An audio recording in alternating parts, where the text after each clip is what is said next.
Question d'actualité aujourd'hui, comment intervenir suite à un sinistre sur un chantier présentant un risque amiante? Peut-on intervenir en urgence et doit-on avoir un repérage amiante avant travaux?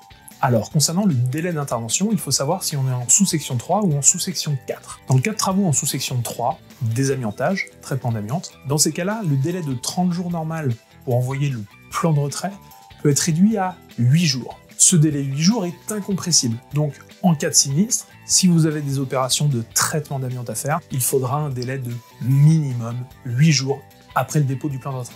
Si vous êtes maintenant en sous-section 4, donc vous faites des interventions ponctuelles, vous ne retirez pas l'intégralité, vous venez simplement faire des travaux exposant à l'amiante mais sans traiter l'ensemble de l'amiante, alors dans ces cas-là, vous pouvez intervenir directement sans délai de prévenance, à condition que vous ayez déjà un mode opératoire rédigé et déjà transmis à l'inspection du travail. Sinon, il faudra faire ces démarches avant de pouvoir entamer le chantier.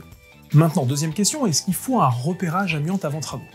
On trouve la réponse dans l'article R4412-97-3, qui donne des cas où on peut intervenir sans forcément avoir de repérage. C'est le cas notamment pour les travaux d'urgence suite à un sinistre, si le sinistre représente un risque pour les personnes et les biens et que le délai d'intervention normal est incompatible avec la réalisation d'un repérage amiante avant travaux.